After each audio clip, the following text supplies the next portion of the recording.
اس دور میں معاشرے کا تقریباً ہر فرد ہی رزق کی تنگی سے پریشان ہے۔ اس کی ساری تگ و دو حصول رزق کے لیے رہ گئی ہے۔ ہم سب رزق میں وسعت برکت کی خواہش تو رکھتے ہیں، مگر قرآن و حدیث کی روشنی میں رزق کی وسعت کے اسباب سے ناواقف ہیں۔ صرف دنیاوی جدوجہد، محنت، کوشش پر انحصار کرتے ہیں۔ لہٰذا قرآن و حدیث کی روشنی میں رزق کی وسعت اور برکت کے حوالے سے بتاؤں گی۔ محترم ناظرین، آج کی ویڈیو میں رزق کی کشادگی کا عمل بتاؤں گی۔ اس ویڈیو کو آخر تک دیکھیں تاکہ آپ تک ویڈیو پہنچانے کا مقصد پورا ہو جائے، تاکہ ہمیں وسعت رزق کے لیے اسلام کے رہنما اصولوں سے آگاہی مل سکے۔ ہم دنیاوی جدوجہد کے ساتھ ساتھ ان اعمال کو بھی اختیار کر لیں تو اللہ تعالیٰ ہمارے رزق میں برکت اور وسعت عطا فرما دے گا۔ رزق کے سلسلے میں زیادہ پریشان نہیں ہونا چاہیے، کیونکہ اللہ رب العزت جو ہمارا خالق ہے، مالک ہے اور رزاق ہے، وہ ہمیں رزق دینے والا ہے۔ تم اللہ کے ہی ہاں رزق تلاش کرو اور اسی کی عبادت کرو۔ اللہ تعالیٰ قرآن پاک میں فرماتے ہیں کہ تم میری عبادت کرو، میں تمہیں رزق خود دوں گا۔ بے شک اللہ ہی بے حد رزق دینے والا، طاقتور اور نہایت ہی مضبوط ہے۔ اور اللہ تعالیٰ ایک اور جگہ پہ فرماتے ہیں، اللہ یبسط الرزق لمن یشاء من عبادہ ویقدر لہ۔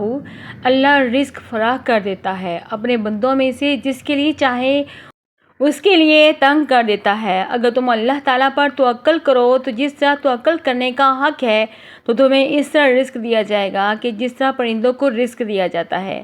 وہ خالی پیٹوں کے ساتھ صبح کرتے ہیں، شام کو بھرے پیٹوں سے لوٹتے ہیں۔ انسان تو پھر انسان ہے، اشرف المخلوقات ہے۔ اللہ تعالیٰ ان جانوروں کو بھی رزق دیتے ہیں جن کے پاس کوئی سائنسی ترقی نہیں ہے، نہ ہی کوئی اسباب اور وسائل ہیں۔ کتنے ہی جانور ہیں جو اپنا رزق اٹھانے کی صلاحیت نہیں رکھتے، تو اللہ تعالیٰ ہی ہے انہیں اور تمہیں رزق دیتا ہے۔ وہ سب کچھ سنتا اور سب کچھ جانتا ہے۔ حدیث نبوی ہے کہ غیب سے رزق کیسے حاصل کیا جائے۔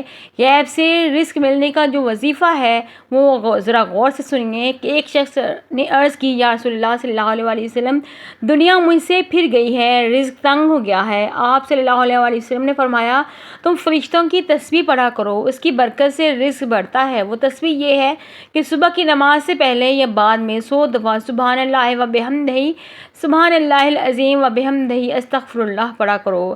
اس کی برکت سے دنیا تمہارے پاس ذلیل و خوار ہو کر آئے گی، تم کو غیر سے رزق ملے گا۔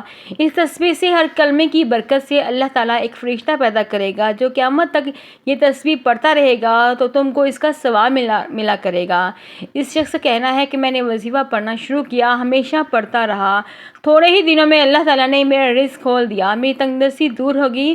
ارشاد فرمایا، سبحان اللہ و بحمدہ، جو مرد جو عورت دن رات میں 100 دفعہ پڑھے گا تو اس کے سب گناہ معاف کر دیے جائیں گے، اگرچہ سمندر کی جھاگ کے برابر ہوں۔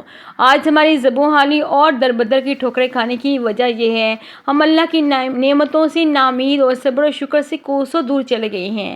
حالانکہ خود پروردگار عالم سورہ زمر میں آیت نمبر 53 میں ارشاد فرماتا ہے، اے میرے وہ بندو جنہوں نے اپنی جانوں پر ظلم کر لیا ہے، زیادتی کر لی ہے، تم ان کی رحمت سے مایوس نہ ہونا۔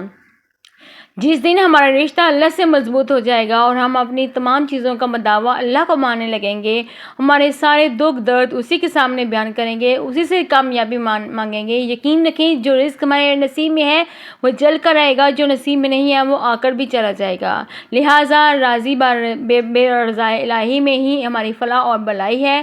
امید کرتی ہوں آپ خود بھی اس پر عمل کریں گے، دوسروں کو بھی شیئر کریں۔ جزاک اللہ خیر۔ اللہ حافظ۔